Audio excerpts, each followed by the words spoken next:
kita semua. Amin. Kita akan siapkan hati kita untuk masuk di dalam hadirat Tuhan. Mari kita akan tundukkan kepala, kita akan berdoa, kita akan mengawali ibadah hari ini, supaya ibadah hari ini benar-benar jadi ibadah yang memberkati setiap kita, juga jadi ibadah yang menyenangkan hati Tuhan. Haleluya. Terima kasih Tuhan Yesus, kami mengucap syukur. Kami ada sebagaimana kami ada hari ini, bukan karena kuat dan gagah kami, semua karena Engkau. Karena Engkau yang memberi kami kesempatan, Engkau yang memberi kami waktu, Engkau yang memberi kami kekuatan untuk menjalani hidup ini. Terima kasih Bapa. Tidak habis-habisnya kami mengucap syukur atas kebaikan Tuhan, atas penyertaan Tuhan. Bersyukur kami punya Allah yang luar biasa, Allah yang tidak tergoncangkan, Allah yang tidak dipengaruhi oleh apapun. Engkau tetap Allah. Apapun yang terjadi di dalam kehidupan kami, Engkau tetap Allah yang luar biasa, Allah yang maha kuasa, yang memegang hidup kami. Kami menyerahkan kehidupan kami ke dalam tangan Bapa. Saat ini ada waktu yang baik, kami boleh bertemu dengan Engkau di tempat ini. Kami rindu untuk menikmati hadirat-Mu.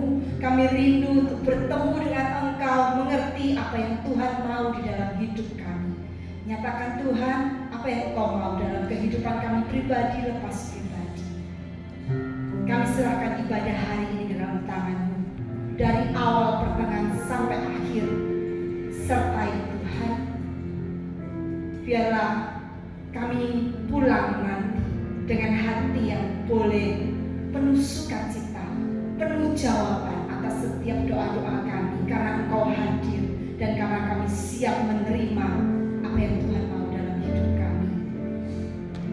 Kalau masih ada kuasa-kuasa kegelapan yang ingin mengganggu jalannya ibadah hari ini, kami bersatu hati, kami mau usir, hancurkan di dalam nama Tuhan Yesus Kristus. Kami hanya mau izinkan Roh Allah saja bertakhta di tengah-tengah kami, berkuasa atas kehidupan kami, atas hati kami. Juga biar kebenaran firman nanti yang ditaburkan boleh jatuh di tanah hati yang baik, bertumbuh, berbuah, membuat hidup kami semakin berkenan di hadapan-Mu. Bapa, kami juga berdoa untuk setiap rekan-rekan kami yang masih dalam perjalanan, Engkau sertai, tibakan di tempat ini dengan hati yang siap untuk menyenangkan hati Engkau, untuk memuji dan menyembah Engkau. Terima kasih Bapa, sekali lagi kami serahkan ibadah kami ke dalam tangan-Mu. Kami siap masuk di dalam hadirat-Mu, bertemu dengan Engkau lebih lagi. Terima kasih Bapa, di dalam nama Tuhan Yesus Kristus kami akan mulai ibadah ini. Haleluya. Amin. Sekali lagi kita akan mulai ibadah kita sambil beri sorak-sorai kemuliaan buat Allah kita. Haleluya. Dia Allah yang luar biasa. Apapun yang terjadi di sekitar kita tidak membuat Dia berubah dalam hidup kita. Dia tidak pernah sekalipun meninggalkan kita. Apapun boleh digoncangkan dalam hidup kita, satu yang tidak digoncangkan, Dia Allah yang menyertai kita. Amin. Haleluya. Yesus, kita bersyukur. Mari kita mau siapkan hati sembah Dia.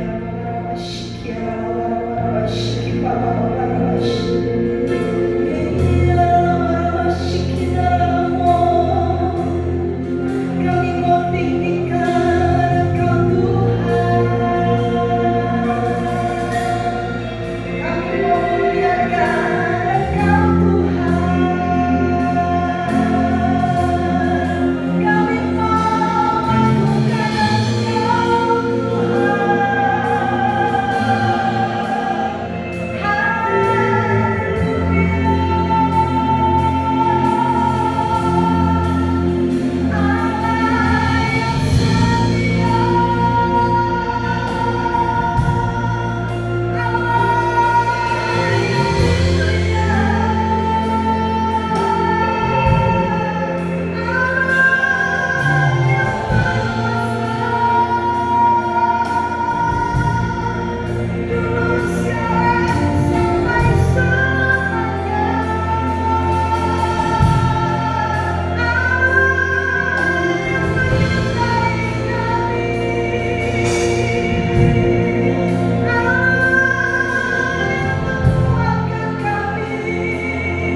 lebih keras lagi.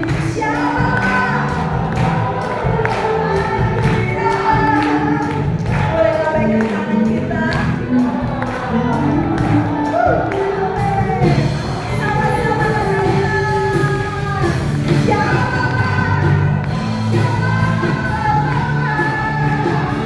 Aku cinta Yesus.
diisi dengan kebenaran firman Tuhan, biar kebenaran firman Tuhan jadi benih yang baik, jatuh di tanah hati yang baik, membuat hidup kita semakin hari boleh masuk di dalam kegenapan rencana Allah dalam hidup kita.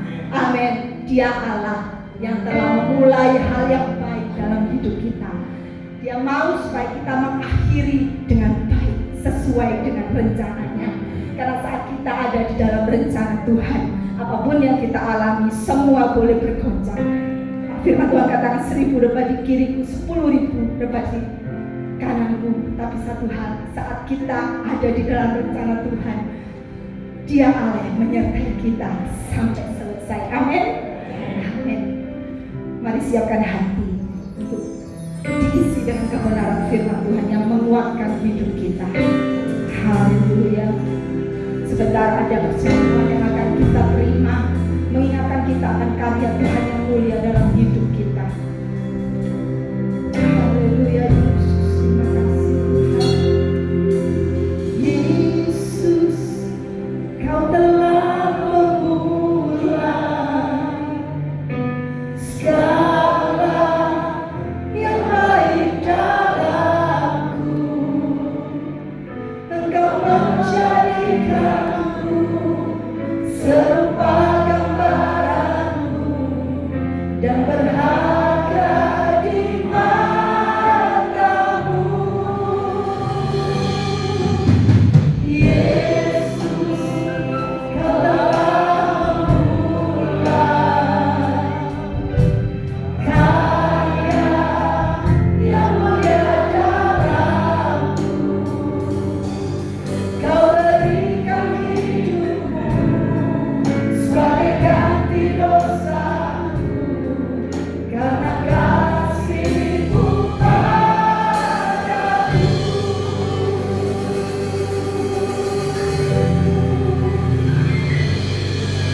Aku memuji-Mu, Allah yang setia, yang tak pernah meninggalkan perbuatan tangan-Mu. Sekarang ku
mengundang Bapak Ibu Erik Kurniawan akan maju ke depan menyerahkan anak Kana Elviana yang dilahirkan tanggal 22 Juli yang lalu. Mereka menyadari sebagai orang tua kemampuan mereka terbatas, karena itu mereka bawa dan serahkan anak yang sudah Tuhan anugerahkan ke dalam tangan Tuhan. Sekali lagi kita katakan bagian refugian. Sekarang ku memuji-Mu, Allah yang setia, yang tak pernah meninggalkan. Perbuatan tangan-Mu, sekarang ku menyembah-Mu, Allah yang mulia, sempurnakan setiap hidupku agar indah.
Sampai pada akhirnya, karena Engkau tidak pernah ingkar janji.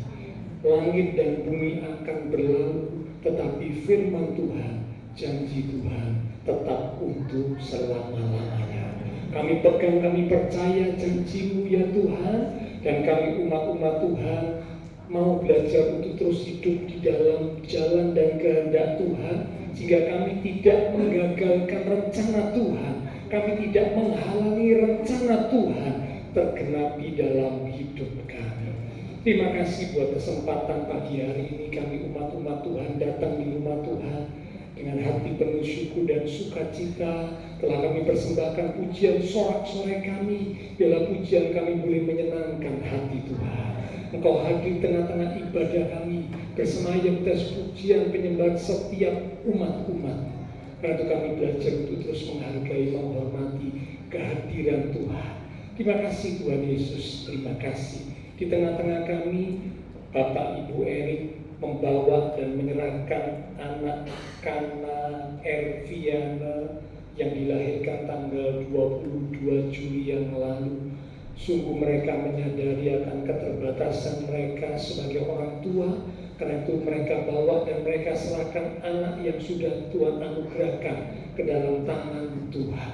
Sekarang kami sebagai hamba-hamba Tuhan bersama Bapak Ibu Erik dan segenap jemaat Tuhan membawa dan menyerahkan anak Kana Elviana yang dikasih Tuhan. Kami menyerahkan Engkau ke dalam tangan kasih dan kuasa Tuhan. Biarlah mulai hari ini Tuhan terus beracara di dalam kehidupanmu. Tuhan memimpinmu untuk langkah hidupmu. Tuhan menyertai memelihara engkau sehingga engkau boleh bertumbuh di dalam Tuhan, bertumbuh kuat sehat di dalam iman dan takut akan Tuhan.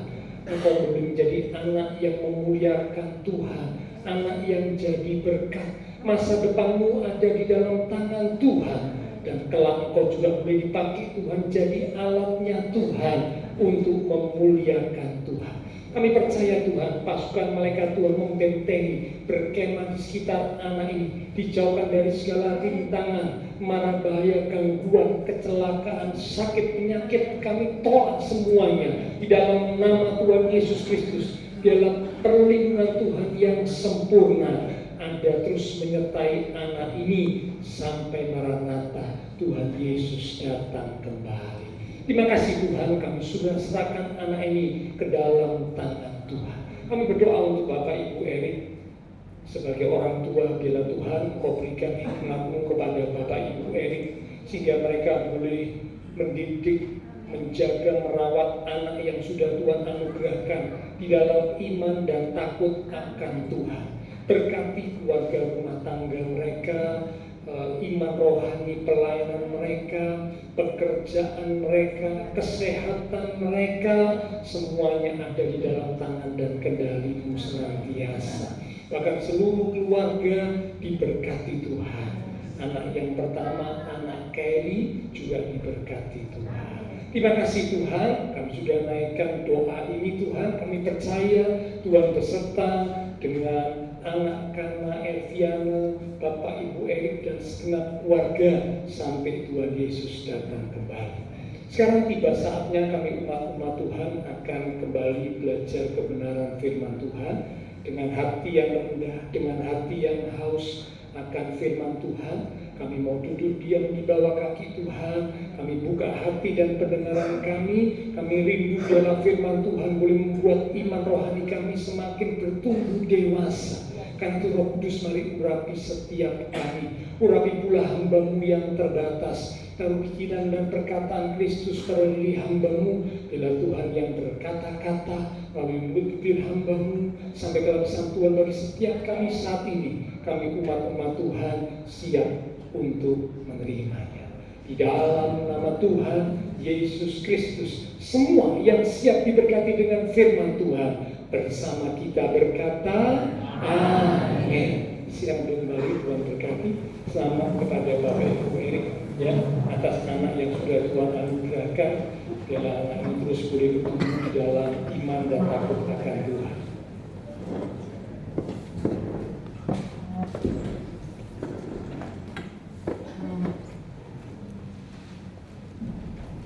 Ya, pagi ini sebelum kita akan bersekutu dengan tubuh dan darah Tuhan dalam perjamuan kudus, kita akan sama-sama belajar kebenaran firman Tuhan. Kita akan belajar tentang perjamuan kudus. Ya, jadi karena kita pas ada di waktu kita akan bersekutu dengan tubuh dan darah Tuhan dalam perjamuan kudus, kita akan belajar tentang perjamuan kudus. Ya, karena mungkin ada anak-anak Tuhan yang kurang atau bahkan belum memahami tentang makna dari perjamuan kudus itu apa. Mungkin sudah puluhan kali, ratusan kali mengikuti perjamuan kudus, bersekutu dengan tubuh dan darah Tuhan, namun belum sepenuhnya mengerti dan memahami makna dari perjamuan kudus. Karena itu saya rindu, saya mengajak Bapak Ibu Saudara bersama saya, kita akan belajar dari firman Tuhan tentang perjamuan kudus itu sendiri. Kita akan buka dari Injil Matius pasal yang ke-26 di ayat yang ke-26 sampai dengan 28. Matius pasal yang ke-26 di ayat yang ke-26 sampai dengan 28. Saya akan bacakan, Bapak Ibu Saudara bisa melihat, menyimak dari Alkitab, ataupun mungkin menggunakan gadget yang tentunya hanya digunakan untuk membuka Alkitab saja, ya, supaya tidak mengganggu konsentrasi. Akan lebih baik jikalau selain di silent juga di airplane mode, ya, tidak lama 1 sampai 1,5 jam, ya, sehingga tidak mengganggu. Ada notifikasi pemberitahuan, chatting dan sebagainya yang akan mengganggu konsentrasi kita. Ya, jadi lebih baik di silent, bahkan kalau memungkinkan di airplane mode, ya, itu lebih indah. Matius pasal 26 ayat yang ke-26 mulai, judul perikopnya penetapan perjamuan malam. Dan ketika mereka sedang makan, Tuhan Yesus mengambil roti, mengucap berkat, memecah-mecahkannya, lalu memberikannya kepada murid-muridnya dan berkata, ambillah, makanlah, inilah tubuhku. Sesudah itu ia mengambil cawan, mengucap syukur, lalu memberikannya kepada mereka dan berkata, "Minumlah kamu semua dari cawan ini, sebab inilah darahku, darah perjanjian yang ditumpahkan bagi banyak orang untuk pengampunan dosa." Amin. Nah, Bapak Ibu Saudara, perikop yang baru saja kita baca, ini adalah perikop yang menceritakan satu hari sebelum Tuhan Yesus disalibkan, di mana hari itu adalah hari perayaan roti tidak beragi yang dilanjutkan dengan Paskah. Tapi perayaan Paskah waktu itu beda dengan perayaan Paskah pada masa sekarang, ya, karena Paskah waktu itu diperingati, dirayakan untuk memperingati saat Israel keluar dari Mesir. 10 tulah Tuhan kerjakan. Di tulah yang ke-10 sebelum terjadi, Tuhan beritahu ya supaya bangsa Israel bersiap sedia. Ambang atas pintu rumah, jadi di atasnya pintu itu dilabur dengan darah domba, dilabur di atas ambang pintu, di atas ambang pintu rumah. Lalu kemudian mereka dalam posisi bersiap, siap siaga, siap sedia untuk pergi, untuk keluar dan pergi tinggalkan Mesir. Nah, mereka disuruh untuk makan roti yang tidak beragi, sayur yang pahit, ya, dalam keadaan siap untuk keluar dan pergi perjalanan jauh. Dan benar, ketika mereka lakukan itu sesuai dengan titah Tuhan, malam itu terjadi sesuatu yang luar biasa yang belum pernah terjadi di Mesir. Mengapa? Karena semua yang suluk, baik manusia maupun hewan, yang rumahnya tidak disaput atau tidak dilabur darah, terjadi kematian.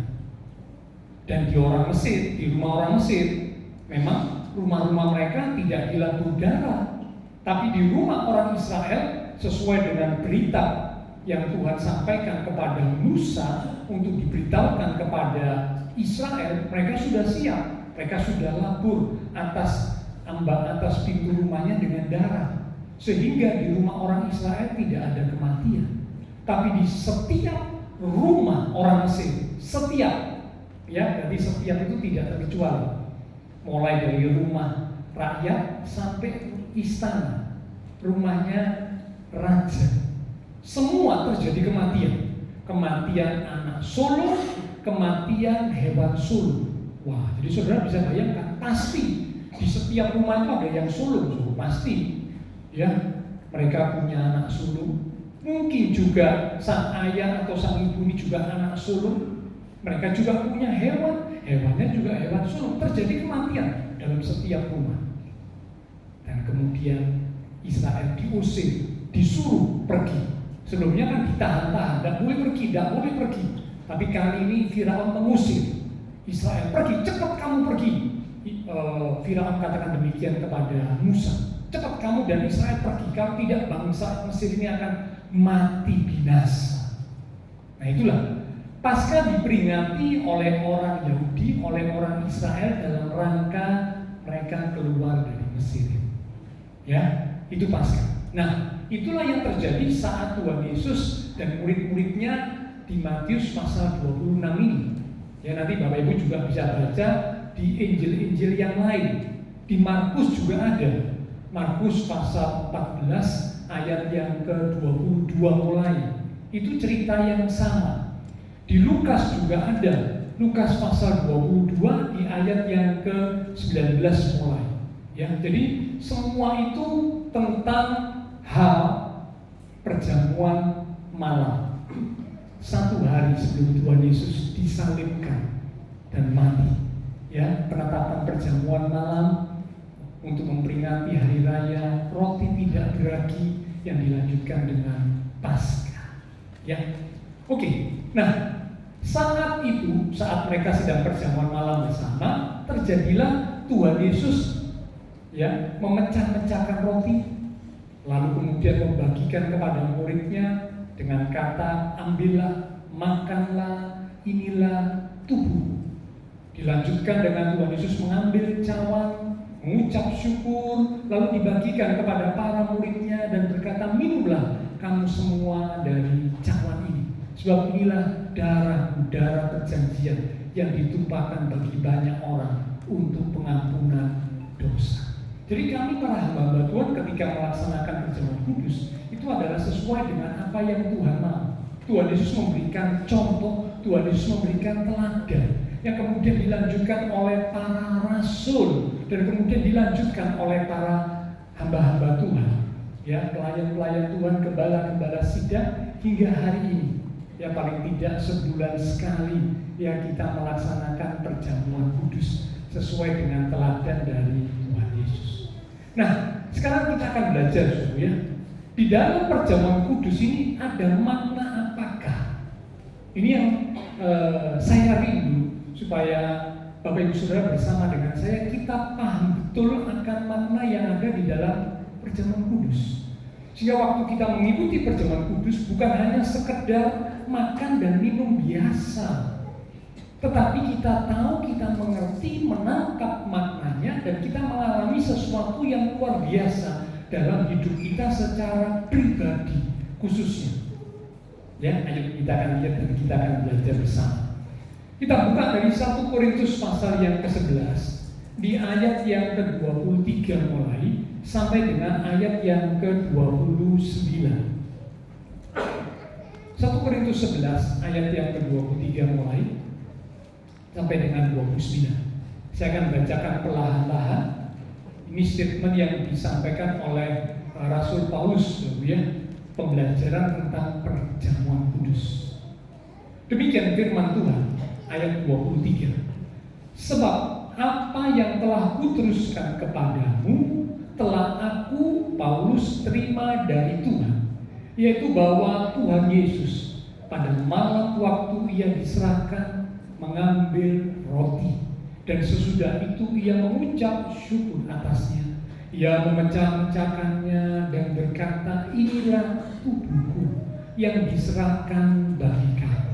Perbuatlah ini menjadi peringatan akan aku. Demikian juga ia mengambil cawan sesudah makan, lalu berkata, cawan ini adalah perjanjian baru yang dimeteraikan oleh darahku. Perbuatlah ini setiap kali kamu meminumnya menjadi peringatan akan aku.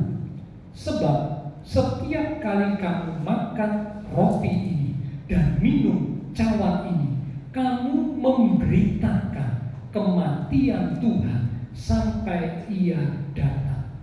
Jadi barang siapa dengan cara yang tidak layak makan roti atau minum cawan Tuhan, ia berdosa terhadap tubuh dan darah Tuhan. Karena itu hendaklah tiap-tiap orang menguji dirinya sendiri. Menguji ini maksudnya mengoreksi, memeriksa. Dan baru sesudah itu ia makan roti dan minum dari cawan itu. Karena barang siapa makan dan minum tanpa mengakui tubuh Tuhan, ia mendatangkan hukuman atas dirinya. Oke, sekarang kita akan belajar sama-sama. Jadi apa yang disampaikan oleh Rasul Paulus ternyata ini mengutip sama dengan apa yang juga sudah dilakukan oleh Tuhan Yesus yang tadi kita baca di kitab Injil. Tapi di kitab Korintus, Paulus memberikan penjelasan yang lebih detail, yang lebih banyak tentang perjamuan kudus. Oke, sekarang kita akan belajar. Hal-hal apakah atau makna apakah, tujuan apakah perjamuan kudus itu dilaksanakan? Perjamuan kudus adalah salah satu sakramen di kehidupan umat Tuhan. Sakramen dari kata sakral, sesuatu yang kudus. Karena itulah namanya perjamuan kudus, perjamuan suci, bukan perjamuan biasa, bukan, tapi perjamuan kudus.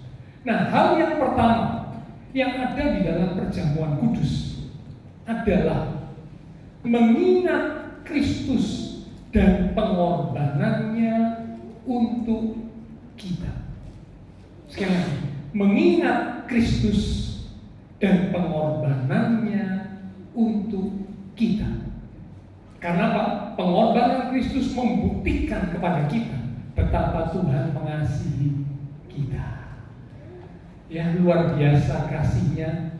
Dia rela mati di atas kayu salib lewat penyiksaan-penyiksaan yang begitu luar biasa beratnya. Itu dilakukan demi untuk menggantikan hukuman dosa saya, hukuman dosa Bapak Ibu Saudara. Ya. Jadi hal yang pertama yang ada di Perjamuan Kudus adalah mengingatkan kita.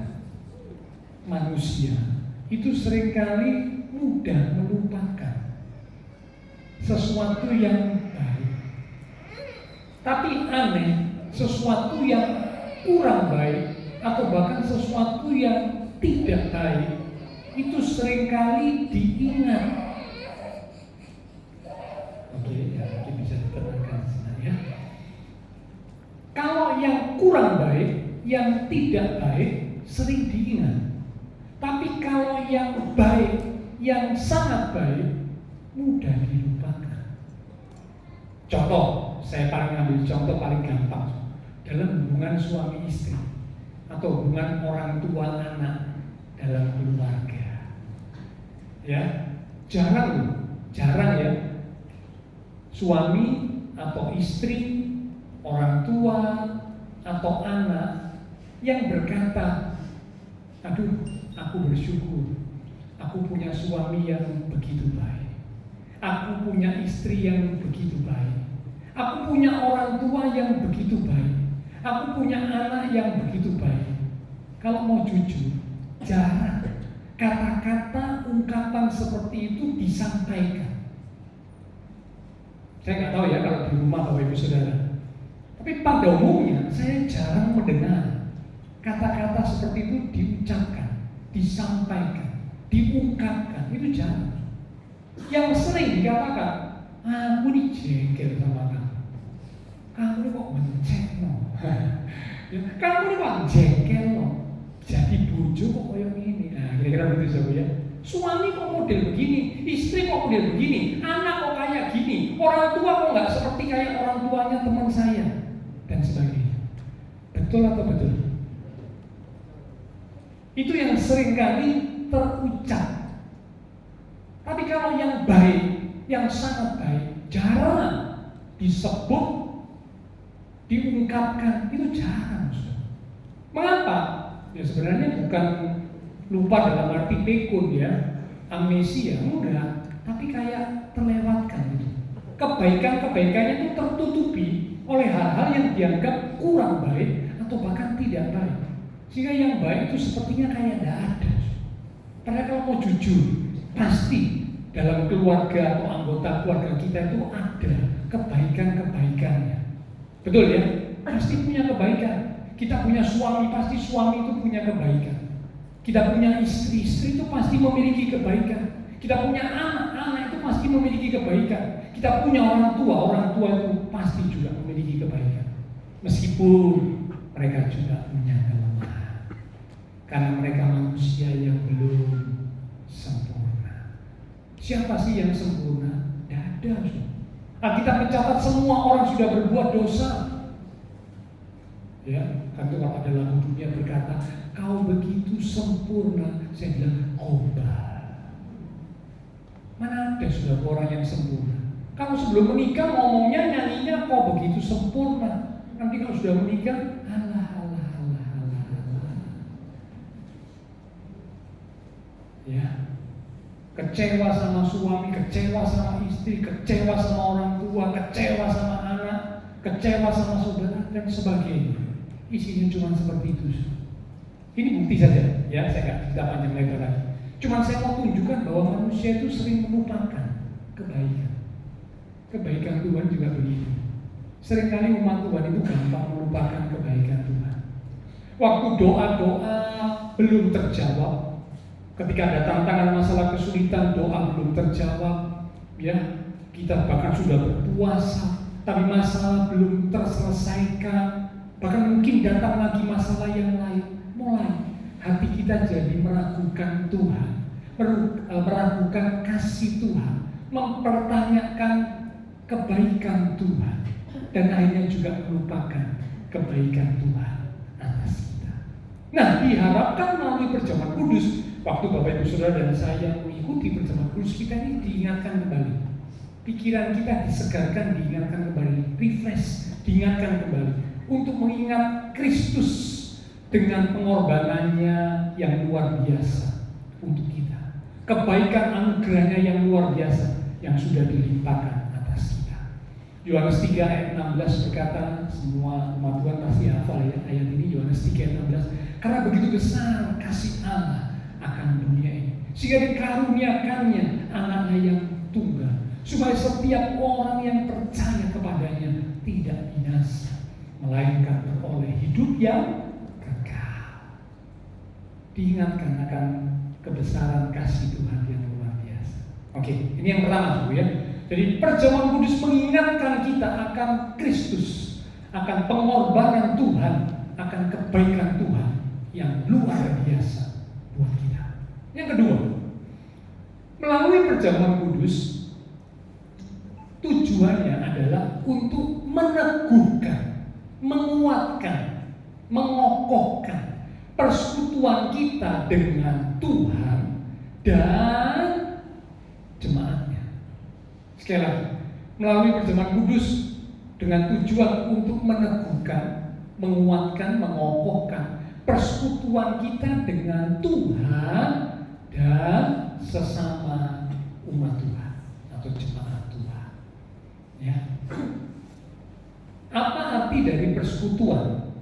Menurut Kamus Besar Bahasa Indonesia, persekutuan itu berarti persatuan, perhimpunan, ikatan orang-orang yang sama kepentingan. Sekali lagi ya, persekutuan itu adalah persatuan, perhimpunan, ikatan orang-orang yang sama kepentingan. Apa persamaan kepentingan kita dengan Tuhan? Apa persamaan kepentingan kita secara pribadi, saya gitu ya, aku atau saya dengan rekan-rekan seiman? Apa persamaan kepentingannya sehingga menjadi persekutuan? Perjamuan kudus meneguhkan persekutuan itu, persekutuan kita dengan Tuhan, saya dengan Tuhan, saya dengan rekan-rekan seiman. Apa persamaan kepentingannya sehingga menjadi persatuan, perhimpunan, persekutuan? Kita buka 1 Korintus pasal yang pertama di ayat yang ke-9.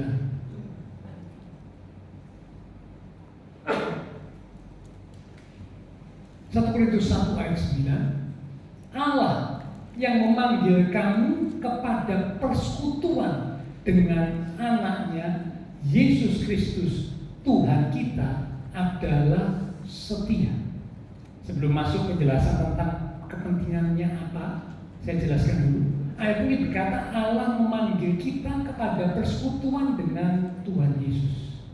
Jadi Bapak Ibu Saudara saya dipanggil jadi umat Tuhan supaya kita ini mengalami persekutuan, dipersatukan dengan Tuhan, sehingga muncullah istilah manunggal. Ya, manunggal itu menjadi tunggal, menjadi satu. Ya. Jadi Allah memanggil kita, memanggil setiap kita jadi umat Tuhan itu supaya dipersekutukan dengan Tuhan Yesus.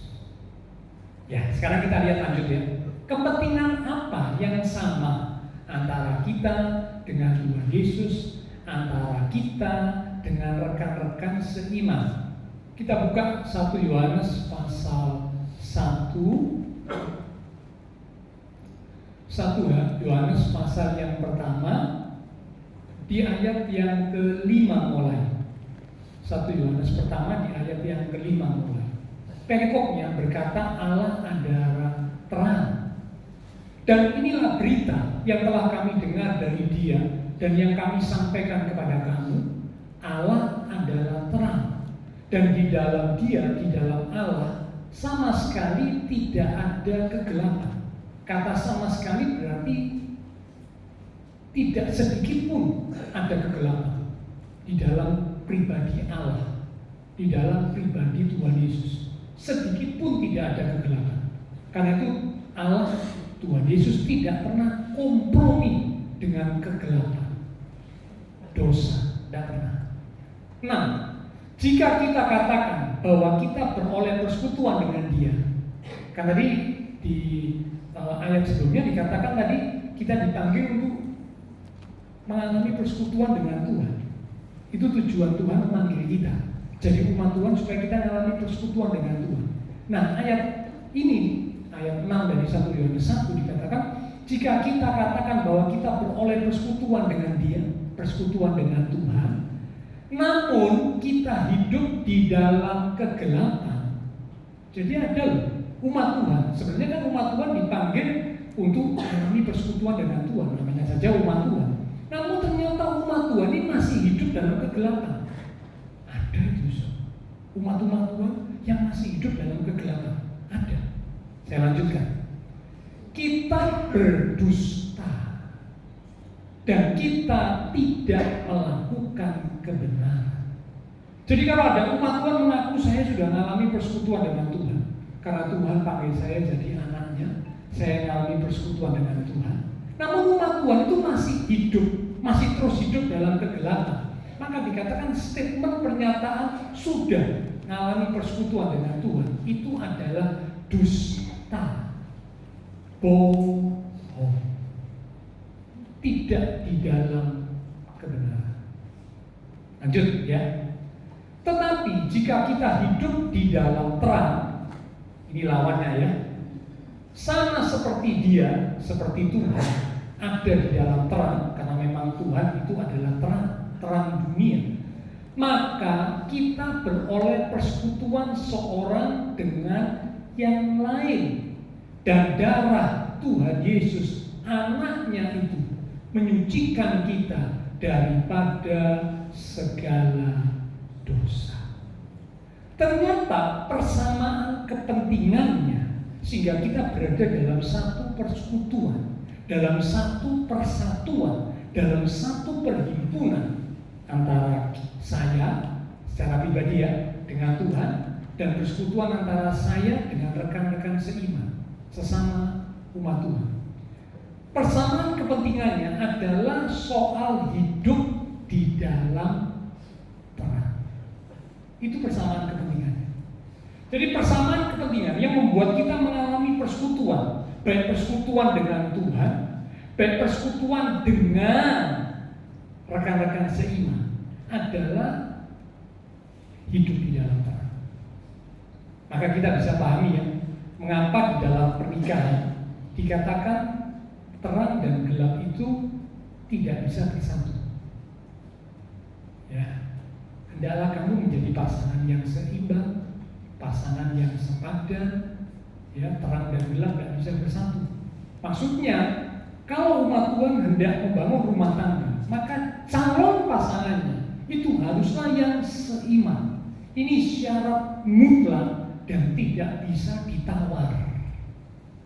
Kalau soal kaya, soal tampan atau cantik, dari suku atau bangsa apa, status sosial bagaimana, itu bisa untuk dikompromikan. Tidak masalah, ya, tidak masalah hal-hal seperti itu. Tetapi untuk soal seiman tidak bisa dikompromikan, tidak bisa ditawar. Jadi kalau ada umat Tuhan menikah dengan yang tidak seiman, itu melanggar, melawan firman Tuhan, melanggar. Karena firman Tuhan bilang terang dan gelap tidak bisa bersatu, tidak bisa. Itu firman Tuhan. Ya, jadi tegas, saya sebagai hamba Tuhan harus sampaikan hal ini, tidak boleh. Nah, kalau ada yang sudah telanjur, aduh Pak, saya dulu tidak ngerti, atau dulu waktu saya menikah saya belum mengenal Tuhan, tapi setelah saya menikah, saya terpanggil jadi umat Tuhan, tapi suami atau istri saya masih belum mau ikut Tuhan, masih belum percaya Tuhan, masih belum mau sungguh-sungguh. Berarti kalau gitu gimana Pak? Apa kami harus pisah? Apa kami harus bercerai? Oh tidak. 1 Korintus menjelaskan, kalau memang dulu kita menikah itu belum mengenal Tuhan, ya.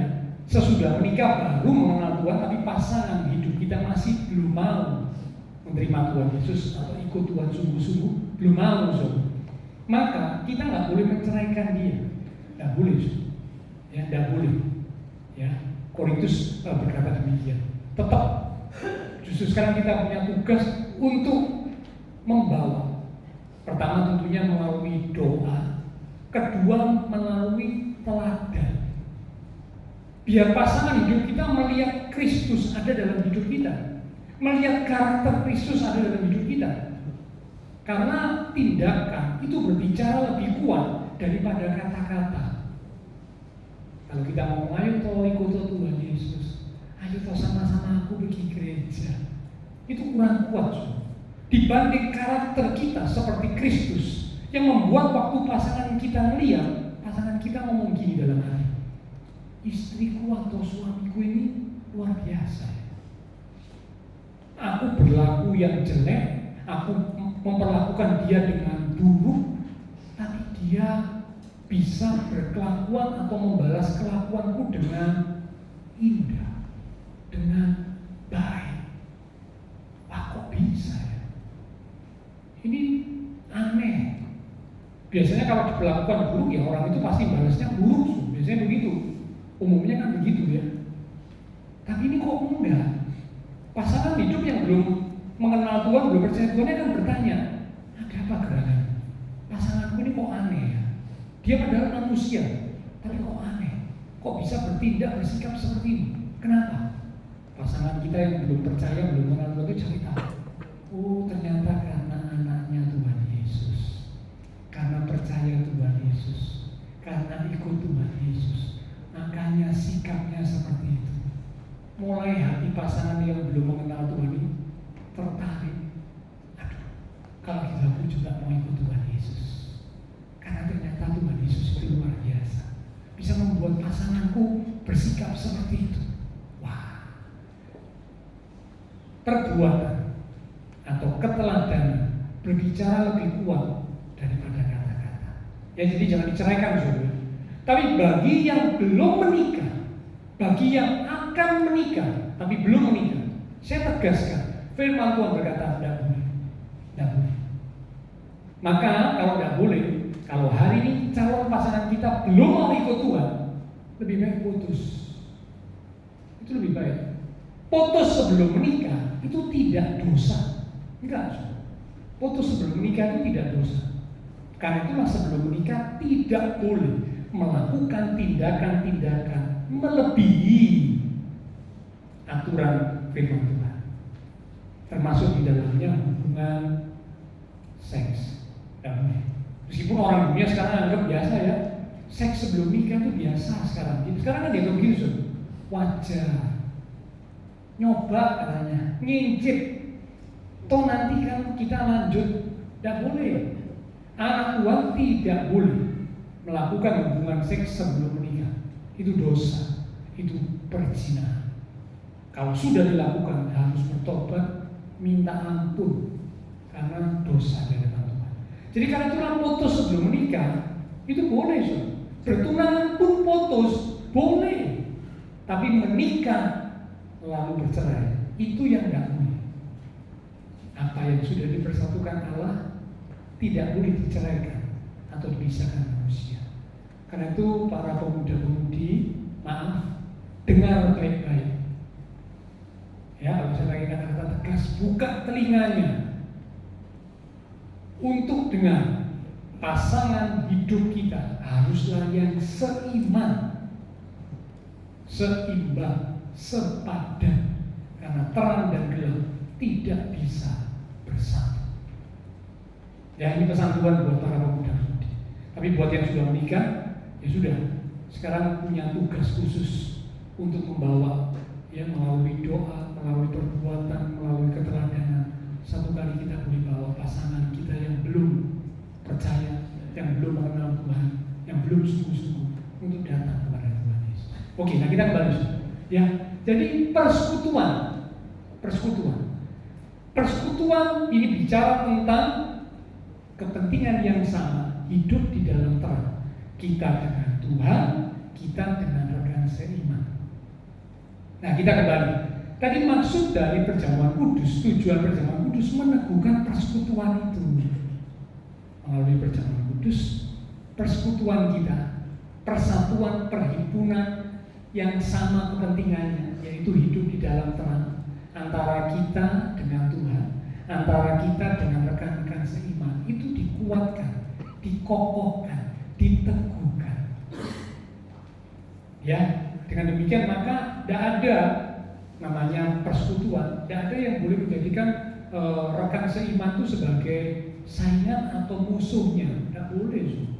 Dengan orang yang tidak mengenal Tuhan aja kita nggak boleh memusuhi kok, apalagi rekan seiman, tidak boleh. Karena Pak punya kepentingan yang sama, hidup di dalam terang. Melalui perjamuan kudus kita diingatkan, ini sedang dibangun persekutuan yang makin teguh antara kita dengan Tuhan, saya secara pribadi dengan Tuhan, dan saya dengan rekan-rekan seiman, dengan kepentingan yang sama, hidup di dalam terang. Jadi kalau ada umat Tuhan tidak hidup di dalam terang, tadi sudah kita baca, itu dusta. Berarti tidak mengalami persekutuan dengan Tuhan. Karena kalau mengalami persekutuan dengan Tuhan, wajib hidup sama seperti Kristus hidup di dalam terang. Masih bisa salah, bisa, tapi segera sadar, bertobat, minta ampun. Ya, oke. Sekarang kita masuk yang ketiga. Apa maksud atau tujuan dari perjamuan kudus? Yang ketiga adalah untuk memberitakan kematian Tuhan, memberitakan korban Kristus. Jadi waktu Bapak Ibu Saudara saya bersekutu dengan tubuh dan darah Tuhan, tadi yang sudah kita baca dikatakan kamu sedang memberitakan kematian Tuhan. Ya. Kita ini sedang bersaksi, memberitakan tentang kematian Tuhan. Dan memang berita tentang kematian Tuhan itu adalah Injil, inti kekristenan adalah kematian dan kebangkitan Tuhan Yesus. Di 1 Korintus pasal 15 di ayat yang ketiga, ini juga salah satu ayat yang terkenal, ya. 1 Korintus 15 di ayat yang ketiga dikatakan, sebab yang sangat penting, bukan cuma penting, tetapi sangat itu berarti teramat penting, telah kusampaikan kepadamu, yaitu apa yang telah kuterima sendiri. Jadi Paulus bukan cuma mengucapkan, menyampaikan, tapi Paulus juga mengalaminya, menerima dan mengalaminya secara pribadi.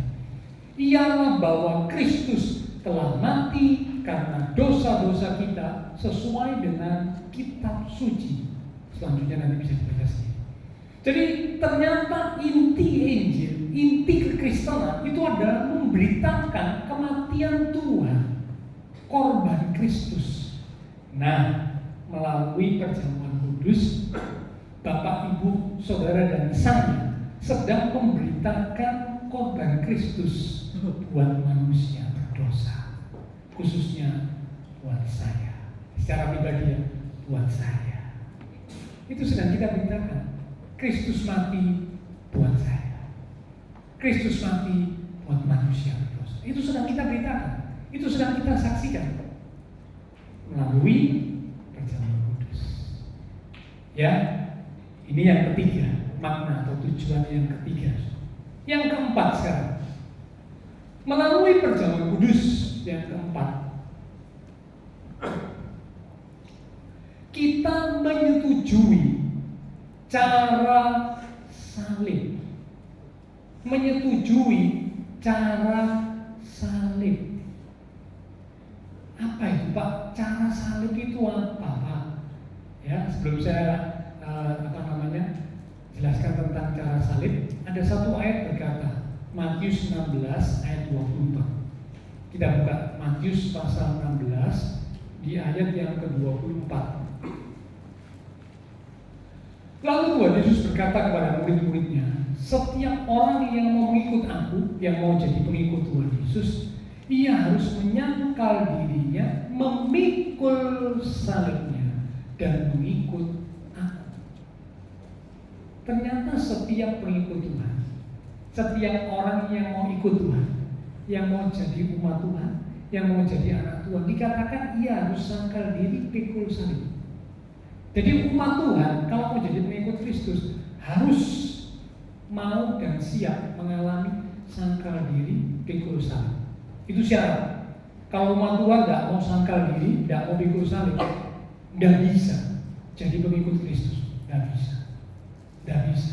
Karena ayat ini dengan tegas ini yang ngomong Tuhan Yesus, yang mau jadi pengikutku harus wajib sangkal diri, pikul salib. Nah, sekarang kita masuk ya. Dikatakan melalui perjamuan kudus kita ini menyetujui cara salib. Salib itu adalah membuat diri kita menderita.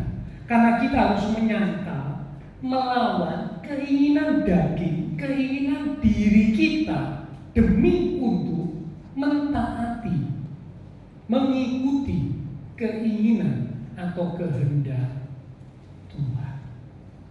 Itu namanya sangkal diri, pikul salib. Salib itu bicara tentang mematikan keinginan diri sendiri, melawan keinginan diri sendiri demi untuk tunduk mentaati keinginan atau kehendak Tuhan. Nah, waktu kita perjamuan kudus, kita setuju cara salib. Kita setuju untuk kita belajar sangkal diri, pikul salib. Cara salib menderita karena mengikuti kehendak Tuhan, menderita karena taat firman Tuhan. Itu cara salib. Itu sangkal diri, pikul salib, cara salib. Nah, umat Tuhan waktu bersekutu dengan tubuh darah Tuhan dalam perjamuan kudus, itu berarti setuju cara salib harus terjadi dalam hidup saya. Cara salib harus jadi bagian iman kekristenan saya. Sangkal diri, lawan keinginan diri yang tidak sesuai firman, dilawan, dikalahkan, dimatikan demi untuk taat, tunduk kepada kehendak Tuhan, kepada firman Tuhan. Wah, ini tidak gampang, so. Ini berat. Betul, ini berat, so. Melawan keinginan diri, wah berat. Tapi Tuhan Yesus sudah memberikan keteladanan. Waktu di Taman Getsemani, kan Tuhan berdoa ya, dalam keadaan 100% manusia. Ya Bapa, jika sekiranya mungkin cawan ini lalu daripadamu. Maksudnya penderitaan untuk mati di kayu salib demi menanggung dosa manusia, kalau boleh lalu. Tetapi biarlah bukan kehendakmu yang jadi, tapi kehendak Bapa yang jadi. Ya, ini betul-betul penyangkalan diri dari Tuhan Yesus secara manusia. Waktu itu Tuhan mengalami kegentaran, ketakutan karena tahu yang akan dialami sangat berat karena menanggung dosa seisi dunia. Jadi sesuatu yang sangat berat. Karena itulah Tuhan berdoa seperti itu. Karena Tuhan waktu itu mengenakan tubuh manusia, 100% manusia, selain juga 100% Allah. Jadi ada kegentaran, ada ketakutan, sampai peluhnya bertetesan seperti titik-titik darah. Ya, tapi Tuhan berserah. Tuhan Yesus berserah, biar kehendak Bapa yang jadi. Ini sangkal diri, so. Nah, umat Tuhan waktu dalam perjamuan kudus, kita itu berarti setuju cara salib harus jadi bagian iman kekristenan kita. Ya, kalau ada yang menyakiti kita secara keinginan manusia, ya, kepinginnya balas. Itu manusia kan pasti begitu. Kamu nyakiti aku, tunggu pembalasan. Kamu melukai hatiku, tunggu pembalasan. Kamu merugikan, mencederai, ya, dengan sengaja ingin menghancurkan aku, tunggu pembalasan. Orang dunia kan berkata pembalasan itu lebih kejam. Nah, itu prinsip manusia di luar sana, orang dunia seperti itu, so. Nah, kalau umat Tuhan prinsipnya sama, disakiti juga balas, so. Ya tidak ada bedanya. Itu namanya bukan cara salib. Cara salib beda. Tuhan Yesus tidak demikian. Tuhan waktu disakiti, waktu disalibkan, Tuhan masa berkata, Bapa, hukum mereka yang menyakiti dan menyalibkan aku. Mati semua. Enggak, Tuhan Yesus tidak lakukan begitu. Padahal kalau Tuhan Yesus mau lakukan begitu bisa, tapi enggak. Tuhan berkata apa waktu di kayu salib? Ya Bapa, ampunilah mereka, sebab mereka tidak tahu apa yang mereka berbuat. Wah, luar biasa. Dan ini memang puncak kekristenan. Sangkal diri pikul salib itu puncak kekristenan. Itu hal yang paling berat secara manusia. Betul ya? Berat. Disakiti, tidak boleh balas. Ini salah satu contoh. Ataupun melakukan firman Tuhan yang lain. Berat. Secara manusia berat itu menyangkal diri, melawan keinginan diri. Itu namanya cara salib. Tetapi ketika kita setuju dengan cara salib yang membuat kita menderita secara manusia, maka kita akan melihat kemuliaan Tuhan. Sekali lagi, ketika kita setuju dengan cara salib yang membuat kita menderita secara daging, secara keinginan manusia, menderita, sakit, maka kita akan melihat kemuliaan Tuhan. Roma pasal 8 di ayat 17. Roma pasal 8 di ayat yang ke-17. Demikian firman Tuhan. Dan jika kita adalah anak, maka kita juga adalah ahli waris. Maksudnya orang-orang yang berhak menerima janji-janji Allah, yang akan menerimanya bersama-sama dengan Kristus. Kita perhatikan kalimat berikut, yaitu jika kita menderita bersama-sama dengan Dia, supaya kita juga dipermuliakan bersama-sama dengan Dia. Tuhan berjanji menyediakan rancangan yang indah buat kita. Tidak ada rancangan kecelakaan. Itu janji Tuhan. Dan Tuhan pasti menggenapi janjinya. Tadi pujian-pujian mengingatkan kita ya. Biar bumi akan berlalu, biar bulan tak berjalan. Tetapi janji Tuhan, firman Tuhan, perkataan Tuhan tetap untuk selama-lamanya. Pasti akan digenapi. Tidak pernah Tuhan ingkar janji. Tidak pernah. Tetapi kalau ada umat Tuhan tidak mengalami janji Tuhan, rupanya bukan Tuhan yang ingkar janji, bukan Tuhan yang berubah, tetapi umat Tuhan itu yang tidak mau pikul salib, tidak mau menderita bersama Kristus, tidak mau menderita untuk taat akan kehendak Tuhan. Karena tidak mau, dia tidak alami kemuliaan, tidak alami janji Tuhan, tidak. Lalu tidak mau menderita bersama dengan Kristus kok, tidak mau menderita bersama Kristus dengan cara salib, melawan keinginan diri, keinginan daging yang bertentangan dengan firman Tuhan, dilawan, tidak mau. Nah kalau tidak mau ya tidak alami kemuliaan. Kemuliaan Tuhan tidak terjadi. Tidak terjadi. Itulah sebabnya mengapa ada anak Tuhan tidak alami janji Tuhan. Janji Tuhan sepertinya mau tidak digenapi ya. Wah Tuhan berubah. Enggak. Tuhan tidak pernah berubah. Yang membuat janji Tuhan tidak terjadi itu adalah diri kita sendiri. Masalahnya bukan ada di Tuhan, masalahnya itu ada di diri kita yang tidak setuju cara salib terjadi dalam hidup kita. Aku tidak mau menderita. Firman Tuhan ngomong begini, enggak, itu bukan buat saya, itu buat si A. Firman Tuhan ngomong begini, enggak, itu bukan buat saya, itu buat si B. Padahal firman Tuhan itu buat semua. Tapi menolak firman Tuhan, tidak mau menderita bersama dengan Tuhan, cara salib tidak mau. Dan bagaimana bisa mengalami kemuliaan Tuhan? Tidak mungkin, impossible. Itulah sebabnya tidak mengalami janji Tuhan. Ya, jadi sekarang kita jadi ngerti ya, kalau ada umat Tuhan tidak mengalami janji Tuhan, jangan terburu-buru bilang Tuhan itu ingkar janji. Jangan loh. Tuhan itu tidak pernah ingkar janji. Yang perlu dipertanyakan itu diri kita.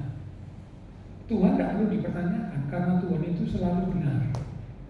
Kita ini loh yang perlu dipertanyakan. Rupanya ada hal yang tidak beres dalam diri kita. Rupanya kita sekarang sudah kurang setuju dengan cara salib. Maunya menyenangkan daging, mengenakan daging. Nah, tidak bisa alami kemuliaan. Oke, kita kembali ya. Jadi yang keempat, perjamuan kudus. mengingatkan kita ya bahwa kita setuju dengan cara salib. Yang kelima, yang terakhir, perjamuan kudus. Ini yang kelima, yang terakhir ya. Menunjukkan kita setuju untuk berubah. Setuju untuk berubah. Jadi hidup kita itu harus berubah. 2 Korintus 5 ayat 17 berkata, siapa ada di dalam Kristus, ia adalah ciptaan yang baru, kejadian yang baru. Yang lama sudah berlalu, yang baru sudah tiba, sudah datang, sudah terbit. Ini bicara tentang perubahan hidup. Roma 12 ayat yang kedua juga berkata hal yang senada. Janganlah kamu menjadi serupa dengan dunia ini, Roma 12 ayat 2. Tetapi berubahlah. Jadi melalui persekutuan dengan tubuh dan darah Tuhan, perjamuan kudus yang kelima, kita setuju untuk berubah. Melalui perjamuan kudus, darah Kristus, ya, ini simbol ya, darah Kristus itu mengalir dalam darah kita. Simbolnya ya, melalui perjamuan kudus, darah Kristus mengalir dalam darah kita. Darah itu bicara tentang nyawa, darah itu bicara tentang jiwa. Nah, itulah sebabnya ya anak Tuhan sebaiknya tidak memakan darah binatang, ya. Kalau darah manusia pasti tidak ya, karena kita bukan keturunan Dracula ya. Tapi kalau darah binatang jangan, karena memang di dalam darah itu kalau baca di perjanjian lama itu terkandung nyawa, dan memang secara medis dalam darah itu banyak sekali virus, bibit-bibit penyakit ada di dalam darah. Jadi akan jauh lebih baik kalau tidak memakan darah binatang, jangan dimakan. Entah itu namanya dide atau apa, sebaiknya jangan. Ya, karena itu sangat baik untuk kesehatan kita. Oke, nah kita kembali pada firman Tuhan. Jadi melalui perjamuan kudus, darah Kristus, ini simbolnya darah Kristus itu mengalir dalam darah kita. Darah bicara tentang nyawa, darah bicara tentang jiwa. Berarti darah Kristus mengalir dalam darah kita. Karakter Kristus mengalir dalam kehidupan kita. Karakter Kristus mengubah karakter kita. Sedikit demi sedikit. Memang mengubah karakter itu tidak semudah membalik telapak tangan. Itu namanya sulatan. Ya. Dan sejujurnya mana ada tuh orang bisa berubah karakternya dalam waktu 1 detik? Tidak ada. Andai kata ada, itu cuma ipok-ipok. Ipok-ipok itu apa ya? Pura-pura. Sabar. Di mukanya orang ini sabar. Padahal aslinya nggak sabar dulu. Ini cuma nahan, ngempet, pura-pura sabar. Tapi tidak sabar sebenarnya. Tapi kalau pura-pura sabar, apa bisa tahan selamanya? Tidak bisa. Tahannya paling cuma mungkin beberapa menit, beberapa jam. Setelah itu, blum. Seorang pemarah tidak mungkin bisa berubah dalam sekejap. Tapi ketika kita izinkan kuasa Roh Kudus bekerja, kuasa firman Tuhan bekerja dalam hidup kita, karakter Kristus mengalir dalam hidup kita, dalam hati kita, sedikit demi sedikit mulai dikikis, mulai dipangkas, mulai diubah. Tadinya sangat pemarah, sekarang rotok kurang. Sekarang cuma pemarah. Tadi kan sangat pemarah, sekarang pemarah. Berapa waktu kemudian berubah lagi, jarang marah. Berapa waktu kemudian berubah lagi, hampir tidak pernah marah. Ini kan perubahan tuh, tapi tidak seketika ya, tidak sekejap, enggak. Ada proses waktu. Ya, jadi menyetujui untuk berubah. Itu yang kelima, melalui perjamuan kudus. Ya, oke. Jadi itulah 5 makna, 5 tujuan kita di dalam perjamuan kudus. Yang pertama mengingat Kristus dan pengorbanannya. Yang kedua meneguhkan persekutuan kita dengan Tuhan dan jemaat dengan persamaan kepentingan hidup di dalam terang. Yang ketiga memberitakan korban Kristus, kematian Tuhan Yesus.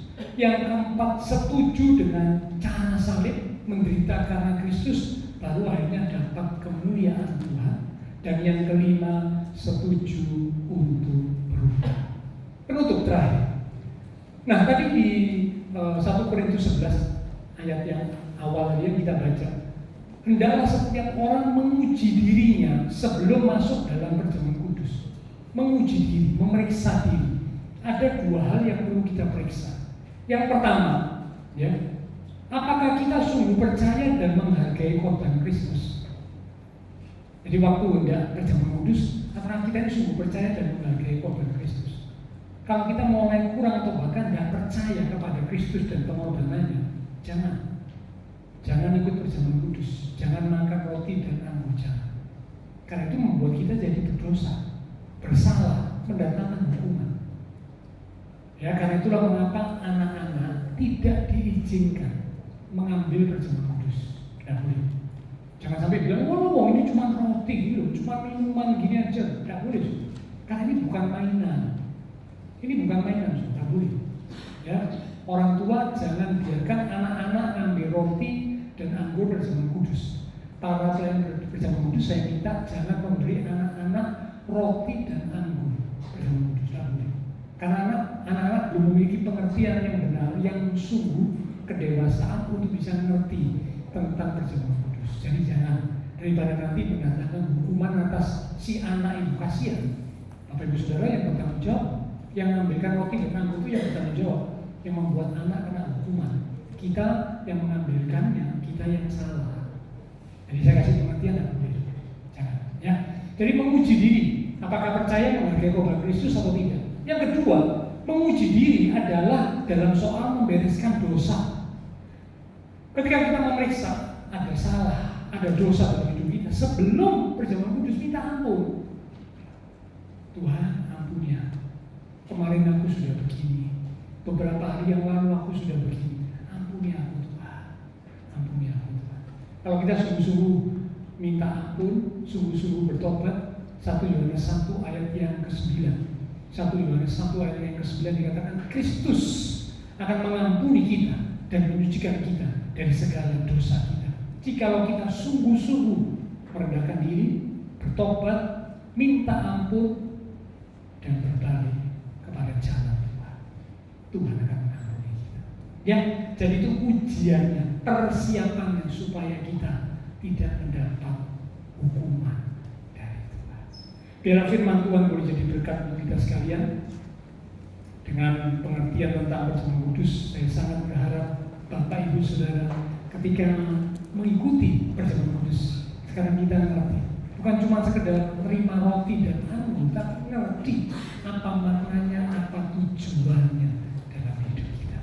Mari kita akan sama-sama datang kepada Tuhan, pelayan perjamuan kudus, pelayan mimbar, siap, silakan maju ke depan. Buat satu pujian kita katakan,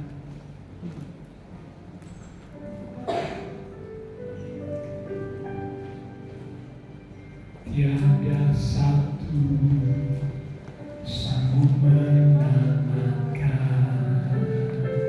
selain Dia, pemberi kehidupan. Kita dibangkitkan oleh anugerahnya, hidup karena pengorbanannya.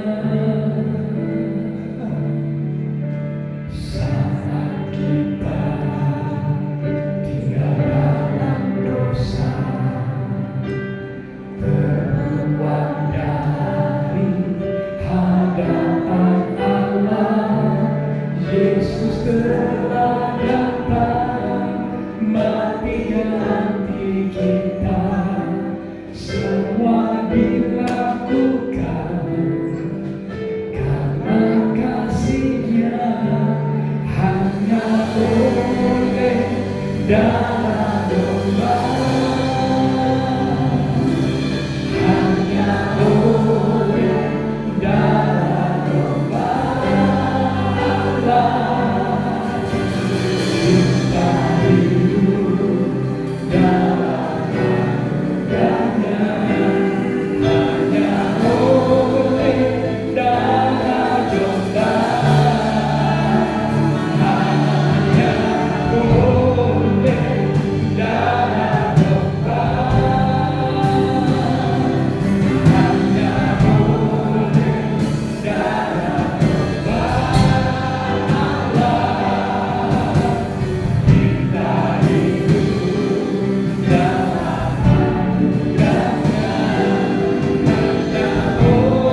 Terima kasih Tuhan.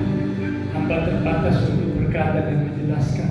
Roh Kudus yang akan terus mengingatkan firman Tuhan yang sudah kami terima, sehingga kami boleh semakin bertumbuh dalam pengertian kebenaran firman Tuhan yang membuat kami semakin dewasa dan berkenan di hati Tuhan. Tiba saatnya kami akan bersekutu dengan tubuh dan darah Tuhan. Kami hendak menguji diri kami, memeriksa diri kami. Apakah kami sungguh percaya akan Kristus dan pengorbanannya? Ampuni kami Tuhan, jikalau ada dosa kesalahan, jikalau ada kurang percaya atau ketidakpercayaan kami, ampuni kami Tuhan, ampuni kami Tuhan. Dengan merendahkan diri di hadapan Tuhan, kami mohon pengampunan Tuhan. Bila Engkau mengampuni kami, dan kami percaya sesuai janji firman-Mu, jika kami memohon pengampunan-Mu, Engkau akan menyucikan kami dari segala dosa kami. Jika kami dikuduskan, dilayakkan untuk kami bersekutu dengan tubuh dan darah Tuhan yang kudus. Urapi setiap hamba-hamba-Mu yang akan melayani, berkati roti dan anggur yang akan kami terima. Dengan hati yang siap, kami akan menerima tubuh dan darah Tuhan yang kudus. Dalam nama Tuhan Yesus Kristus, kami sudah berdoa. Amin. Sementara tubuh dan darah Tuhan akan dibagikan, lewat satu pujian kita katakan, besar mulia kasih-Mu, besar mulia kasih-Mu, Kau korbankan hidup, curahkan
Dia rela mati di atas kayu salib demi untuk menembus segala dosa kita. Inilah kami sebagai umat-umat-Mu ya Tuhan, orang-orang yang percaya kepada Tuhan Yesus. Kami bersyukur atas pengorbanan-Mu buat setiap kami manusia berdosa. Kami boleh diampuni, kami boleh dikuduskan, kami boleh disucikan lewat pengorbanan-Mu ya Tuhan. Karena itu Tuhan, sebentar kami umat-umat-Mu akan bersekutu dengan tubuh dan darah Tuhan yang kudus. Kami percaya pengampunan yang sudah berlaku atas setiap kami. Kau menguduskan, Kau menyucikan, Kau melayakkan setiap kami, sehingga kami boleh bersekutu dengan tubuh dan darah Tuhan yang kudus.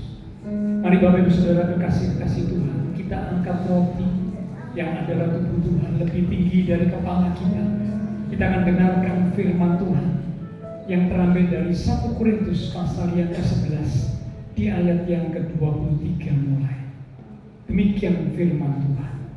Sebab apa yang telah kuteruskan kepadamu telah aku terima dari Tuhan, yaitu bahwa Tuhan Yesus pada malam waktu Ia diserahkan mengambil roti, dan sesudah itu Ia mengucap syukur atasnya. Ia memecah-mecahkannya dan berkata, inilah tubuhku yang diserahkan bagi kamu. Perbuatlah ini menjadi peringatan akan aku.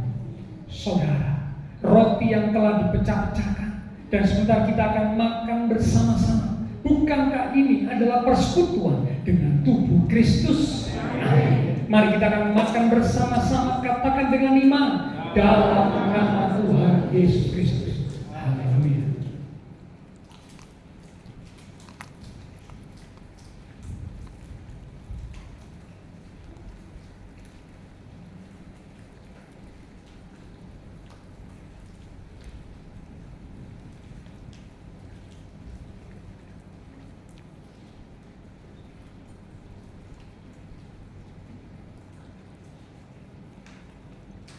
Terima kasih Tuhan. Terima kasih buat karya salib-Mu yang ajaib. Terima kasih Tuhan untuk persekutuan dengan tubuh. Terima kasih Tuhan. Mari sekarang kita angkat cawan lebih tinggi dari kepala kita. Kembali kita akan dengar firman Tuhan. Demikian juga Ia mengambil cawan sesudah makan, lalu berkata, cawan ini adalah perjanjian baru yang dimeteraikan oleh darah-Ku, darah perjanjian yang ditumpahkan untuk pengampunan dosa. Perbuatlah ini setiap kali kamu meminumnya menjadi peringatan akan aku. Saudara, cawan yang telah kita mintakan berkat atasnya, dan sebentar kita akan minum bersama-sama. Bukankah ini adalah persekutuan dengan darah Kristus? Amin. Mari kita akan minum bersama-sama, katakan dengan iman, dalam nama Tuhan Yesus Kristus.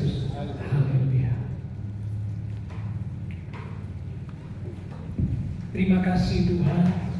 Terima kasih. Terima kasih untuk persekutuan dengan tubuh-Mu. Terima kasih Tuhan.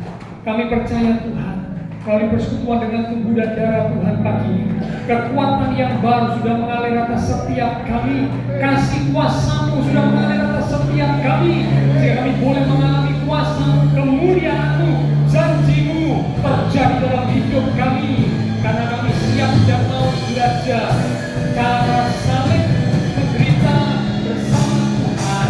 Kemuliaan Tuhan akan dinyatakan dalam hidup kami. Terima kasih Tuhan Yesus. Terima kasih Tuhan. Terima kasih Tuhan. Terima kasih Tuhan. Terima kasih Tuhan. Terima kasih Tuhan.